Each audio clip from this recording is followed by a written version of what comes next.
Dans le cadre du diagnostic innovation, on a de nombreux projets qu'on aimerait voir portés et aidés par la région, notamment le développement de notre interface dédiée sur Internet. On a des fonctionnalités qu'on a envie de mettre en avant, qu'on a envie d'améliorer au profit de nos clients. Je pense notamment au calendrier partagé pour les futurs parents séparés, pour leur permettre de rationaliser les échanges autour de l'éducation de leurs enfants et de la garde de leurs enfants. Et puis plein d'autres fonctionnalités qui vont venir faciliter tant la constitution des dossiers qui doivent être réunis que la gestion de l'évolution de leur situation. Ce qui permettra, c'est vrai, dans ces nouvelles fonctionnalités, d'amener et de renforcer la simplification finalement de notre offre et de notre accompagnement au global et de permettre à nos clients de suivre et de continuer à être acteurs en fait, de leur projet pendant toute la durée de l'accompagnement. Là, c'est plus un soutien sur l'opérationnel parce qu'on a déjà 1 an. Mais on a été accompagné déjà sur le plan régional dans le cadre des LMI Awards, puisqu'on est lauréat, on a eu la chance d'être lauréat. Et donc on a été accompagné sur tout ce qui a trait à la création de notre société, au plan de financement, au prévisionnel comptable, etc.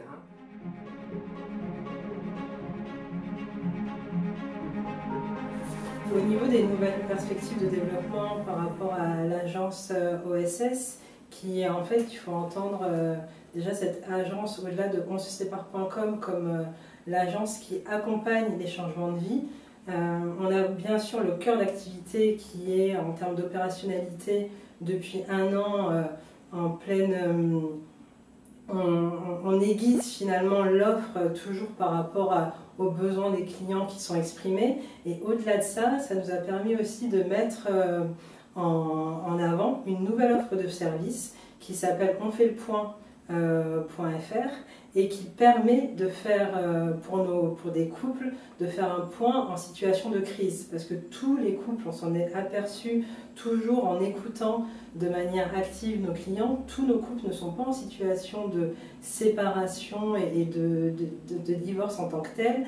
Des fois, ils ont vraiment besoin de faire un point sur un aspect qui a trait soit à la communication de leur couple, soit à une crise par rapport à l'éducation de leurs enfants, et où il y a besoin de l'aide d'une tierce personne qui aujourd'hui n'est pas un dénominateur commun pour ces couples, et où ils auraient tendance à dire vu qu'on ne s'entend pas en ce moment et que la crise elle perdure, donc on pense à la séparation alors qu'il y a toujours les sentiments, alors qu'il y a toujours des projets qui sont quand même là, et donc l'agence viendra à ce moment-là pour les aiguiller vers les meilleurs professionnels. Ça pourrait être un thérapeute, un médiateur, un coach professionnel si ça a trait, si les disputes ont trait au choix professionnel de l'un des conjoints.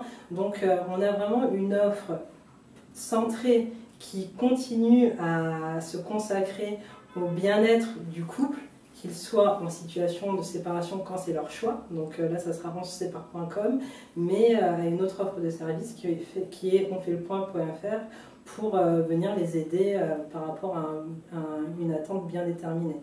Et en effet, je rebondis là-dessus, c'est vrai que onfaitlepoint.fr, c'est une offre de service qui est vraiment née d'un constat dans le cadre de onsesépare.com, dans le cadre de l'accompagnement qu'on fait des couples en situation de séparation.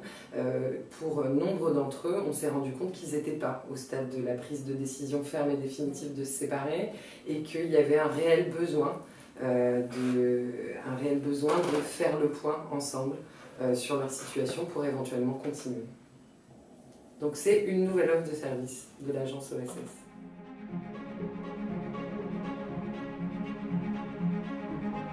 Alors, donner des conseils à quelqu'un qui veut entreprendre, il y en aurait plein. Il y aurait plein de choses qu'on aurait envie de dire sur l'anticipation, sur la capacité de s'adapter, etc.